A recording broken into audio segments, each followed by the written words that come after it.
thank you for joining. Yeah, it's so exciting to talk to you. Tell us a little bit, you have had some fascinating roles along the way, but probably no one more interesting than this one right now. So tell everybody a little bit about your remit here.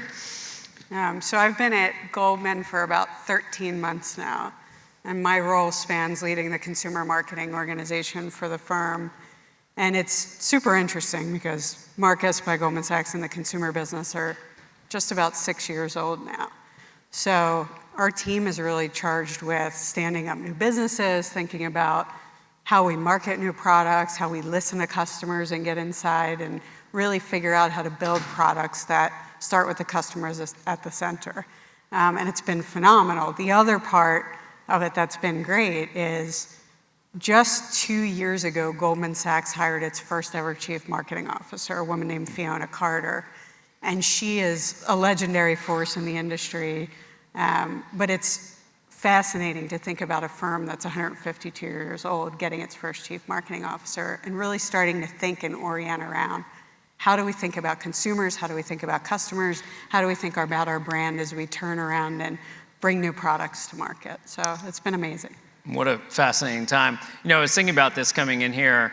Why should people be, I guess the question is, why should people be surprised at how good Goldman is at this consumer business?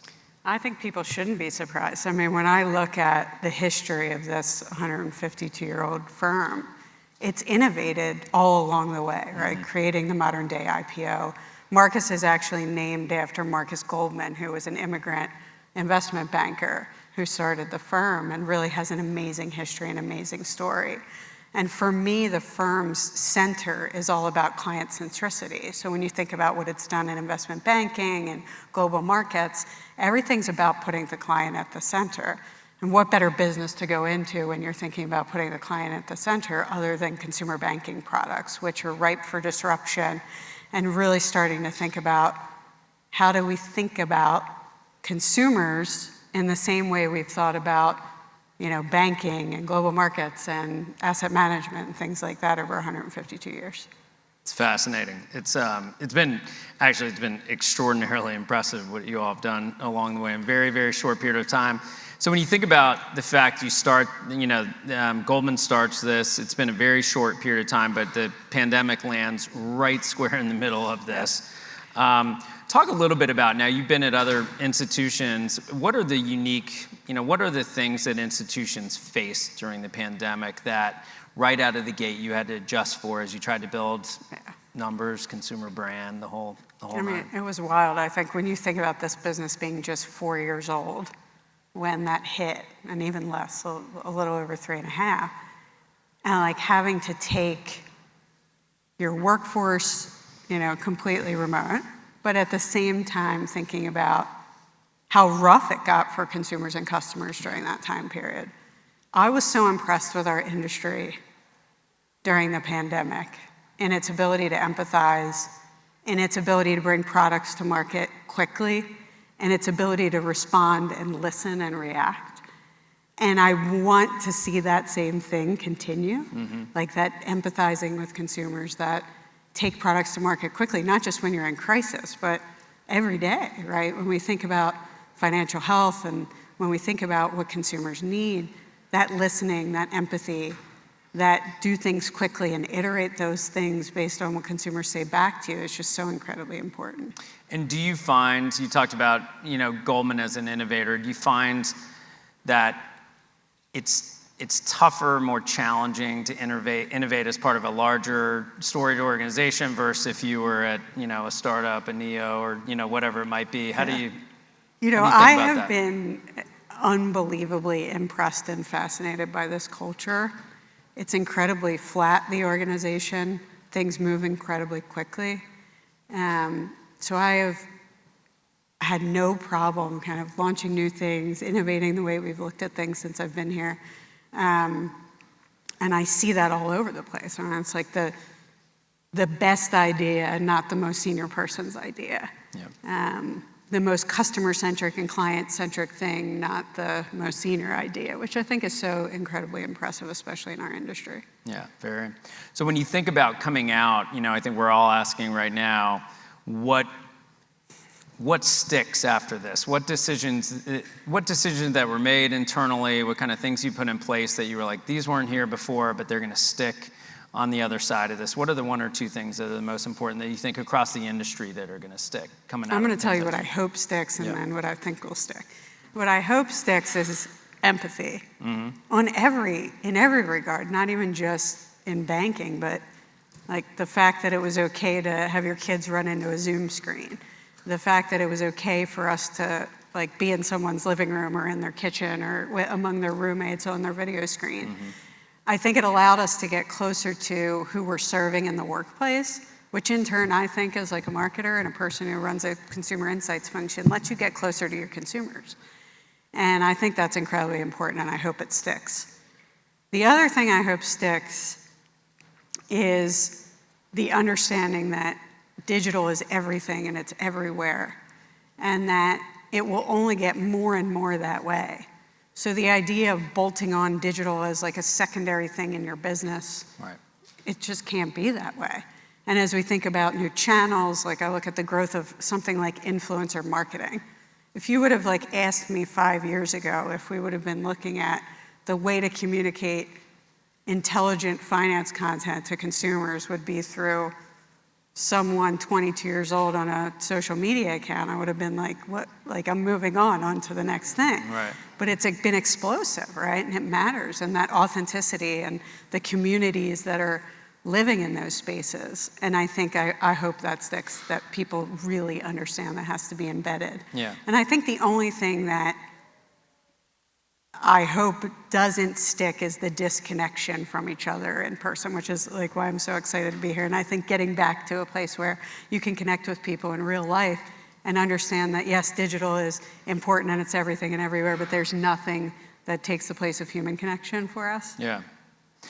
I could not agree more with that. When you think about those, I hate to call them trends, but when you see these things, these like buoy systems out off the coast that are catching these ideas as they're coming. You think about influencer marketing and obviously the explosion of TikTok and certain things that are influencing every market right now. How do you gather that internally? Like what have you found allows you to do that well?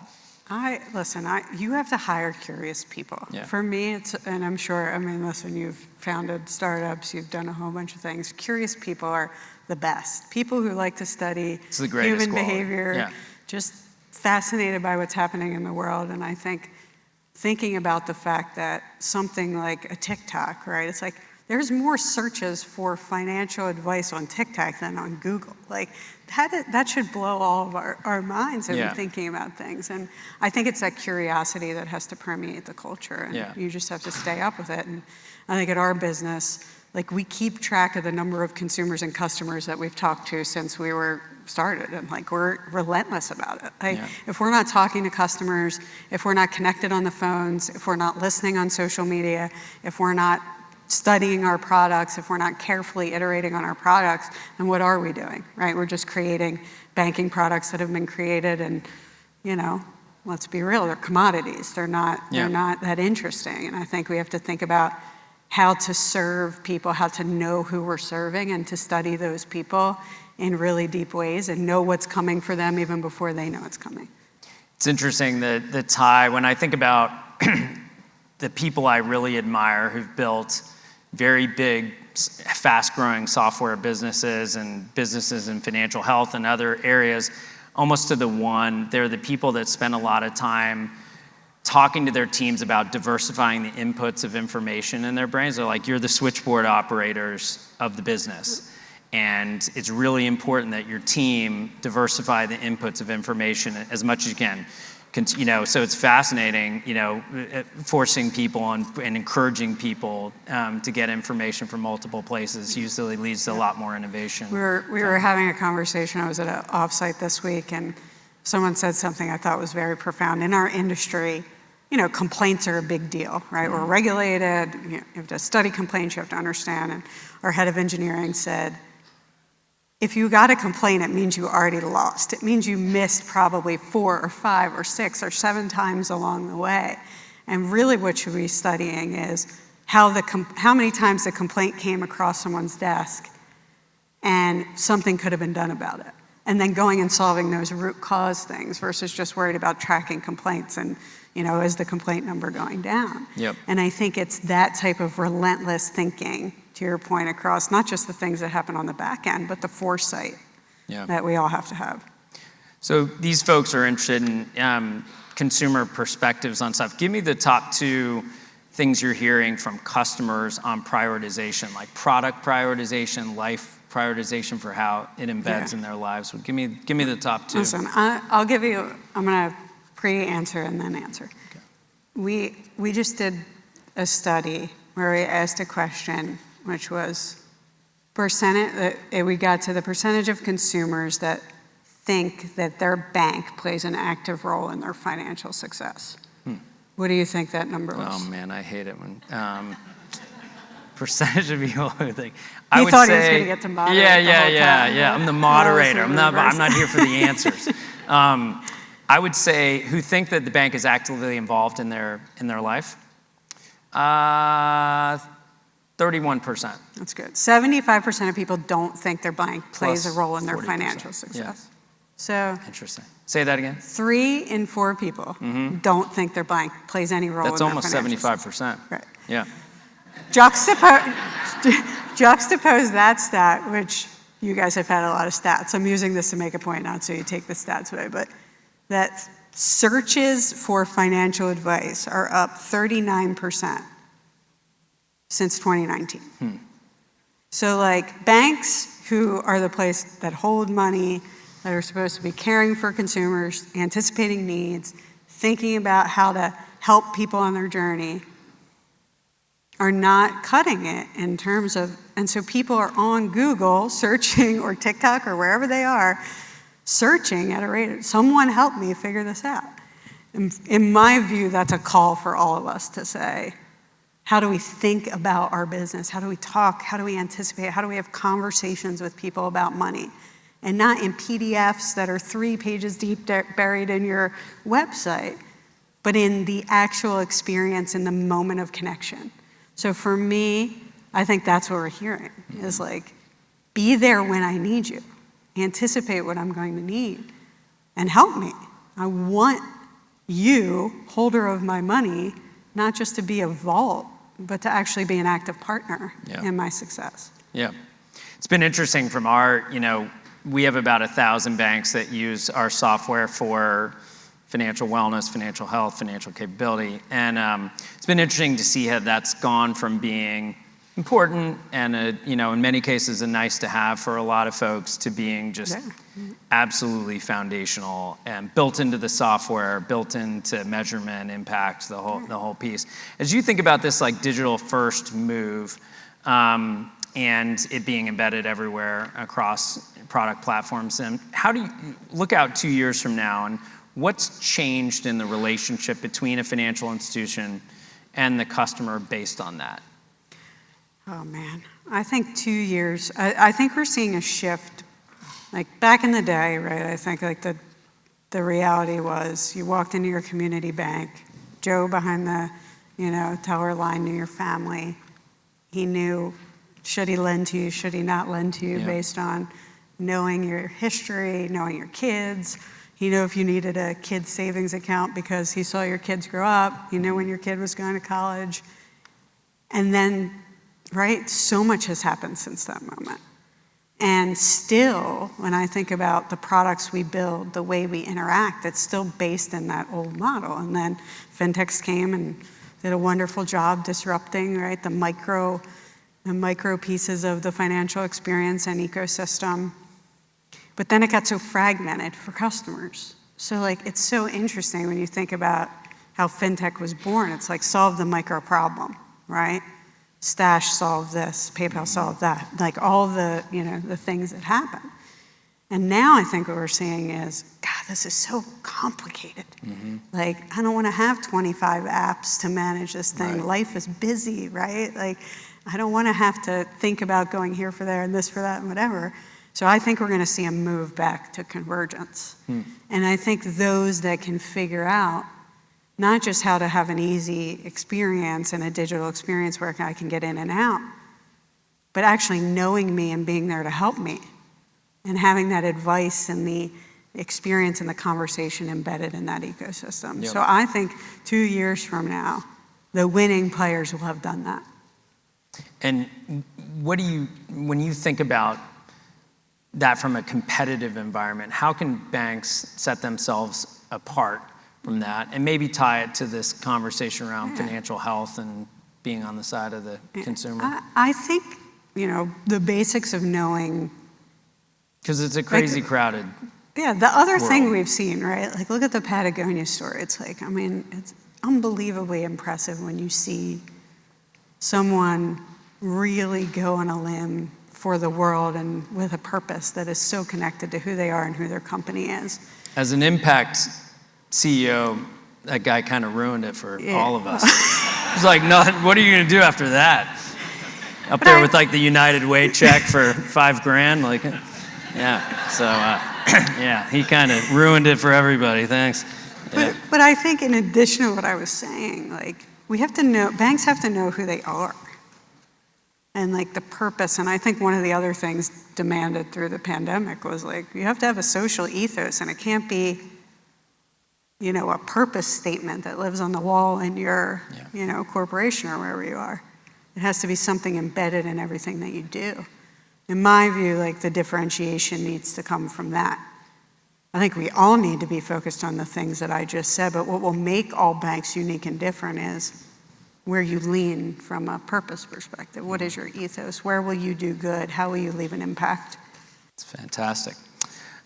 So when you think about going forward, this, you look at the geopolitical situation right now, you think about the regulatory situation in the country and beyond, like, how do you think about right now operating in that incredible soup of challenges? And how does that ultimately... This question was not on the paper. Yeah. Listen, I think that what we all know now, that maybe 3 years ago we couldn't have imagined would be the case, is that everything around us has changed, and everything around us will keep changing. Whether it's geopolitical landscape, whether it's, regulatory environment, we have to be able to react. Mm-hmm. We have to be able to react and know what our consumers are going to need. And so my view is the muscle is learning how do you have muscle in order to react to what's happening so you're not flat-footed. Yep. And, banks aren't known for speed and agility. But I'm sure, based on what I saw, that it is possible for us to have speed and agility if we build the horsepower to figure out how to have the operational rails to react when things happen in the environment around us. Because nothing is more important than money and the foundation of human beings' lives that we serve, and the ability to get that money moving right, the ability to know when you need to forgive someone, the ability to anticipate what might happen in your business as a result of what's happening in the landscape, and to be able to react to it quickly. It's really interesting. When you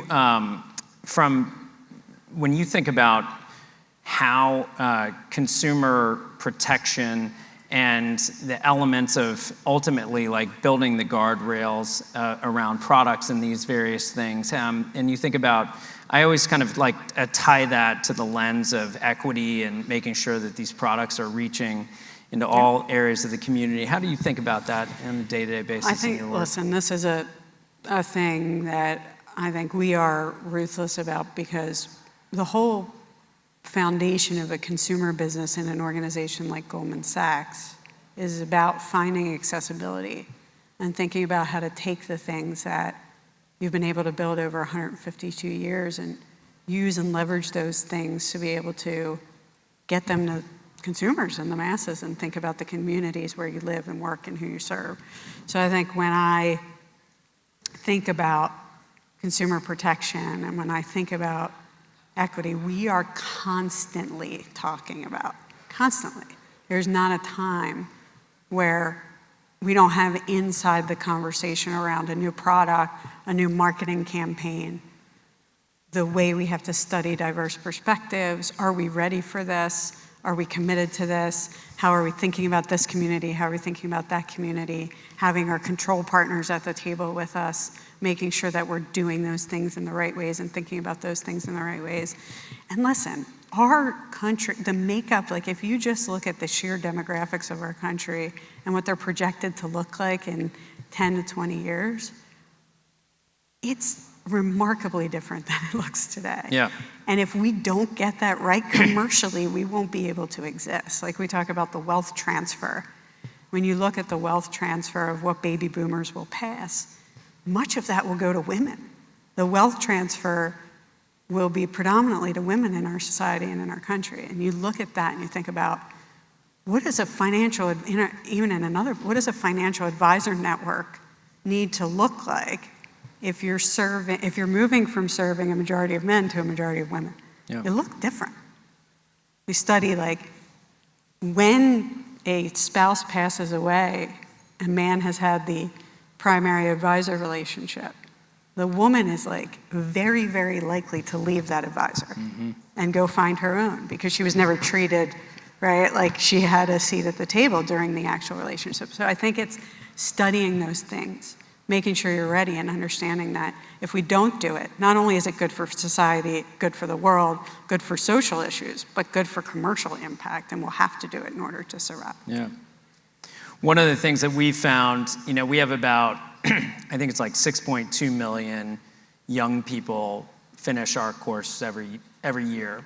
And so it's a pretty big number. And one of the things that we found over time was how tied, like we kind of came into this thinking just, like grandpa's, financial education. So what's the New York Stock Exchange? What's the checking account? Whatever. Over time, we learned that actually healthcare literacy, understanding Medicaid billing practices, CHIPS programs, insurance, like how holistic financial wellness was and how actually mental health for kids, this trajectories around your relationship with finance, like really early in your life, and how, one of the things that we've tried so hard to do is to get it into every school, in the country as a requirement as best you can, but to have all of those pieces, super interesting now. And now, we've had to build in pieces around digital wellness and kids' relationship with devices, digital addiction, all these pieces, and you realize how much it ties back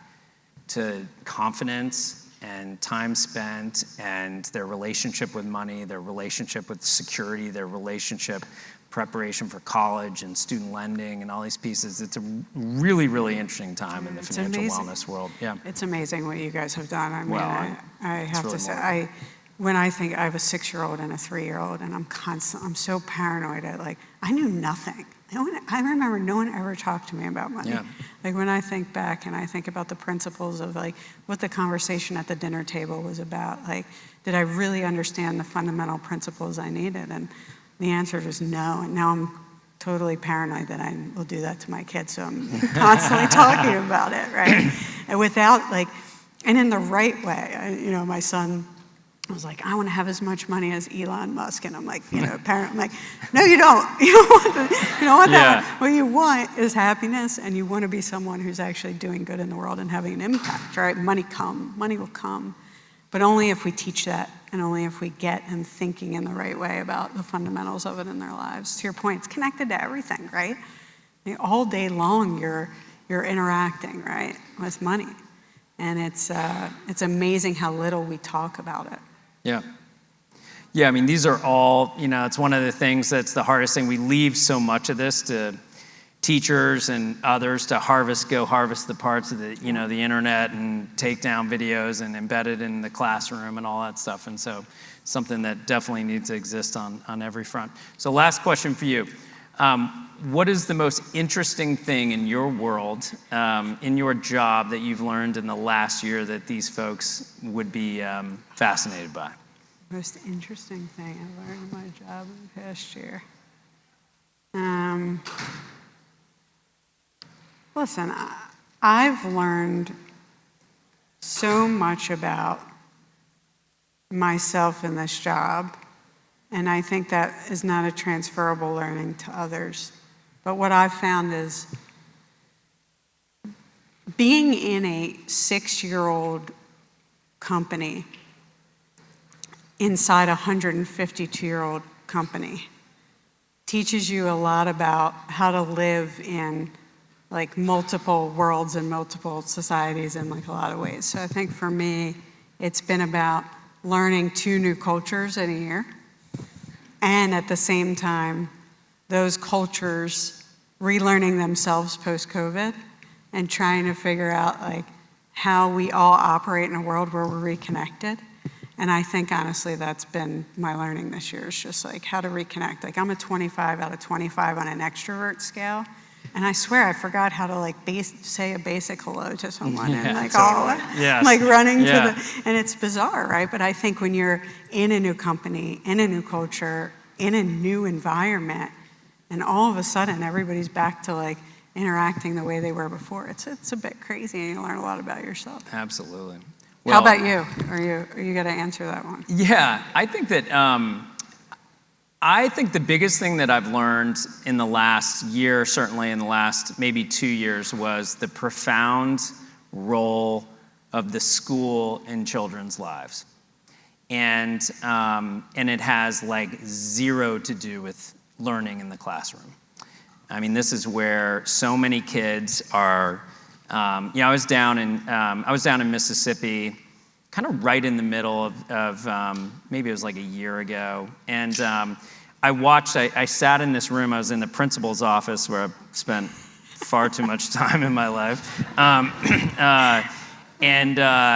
but I witnessed this thing that I've probably watched, I've probably seen this conversation 1,000 times in schools over the last 14 years, which was a discussion about how to get food to the back door of a kid's house quietly. And that's a real story. And it was really, really fascinating that it just kind of like always jars me. And it always makes me realize that that's both the opportunity. It should give us actually a ton of optimism, because there's these wonderful boxes that sit on the corners of all of our towns where our kids go every day. And it's an enormous opportunity. It's also like an incredible responsibility. And I think like in the pandemic, you really saw that Zoom ain't gonna cut it, because kids have to get their ears checked, and that's where a significant amount of our kids eat every day and everything. I think that was the thing, and as it ties back to this conversation, it also gives me just a ton of optimism that, these cycles of poverty for families, they're true cycles, and they're compounding cycles, and they're vicious. I always say it's taken us 400 years to so perfectly disadvantage a kid in the heart of a lot of the towns of our country, and it's terrible. The optimism of that is, for the first time, you're actually seeing technology be able to penetrate certain areas that it couldn't before. Gives you a lot of, I'm hugely optimistic about it and excited about it. But I think that just that profound role of the school and the teacher in kids' lives is a really incredible thing and an important thing, and something everybody should, go bear hug their schools and tell them how much they appreciate them every day. So I love that. I'm also incredibly sure and excited by the next generation coming behind. Not that I don't love millennials. When I'm in insights groups and research and studying this segment, I know they will do good in the world. I'm sure of it. Just from how they talk, how they accept, the conversations they're willing to have, the things they're willing to put out there. I'm excited for that. Well, congratulations. Thank you. You all You are too. killing it. Yeah, it's great. Thanks so much, you all, for sitting in on thanks this. for It's having great. me. Yeah. All right.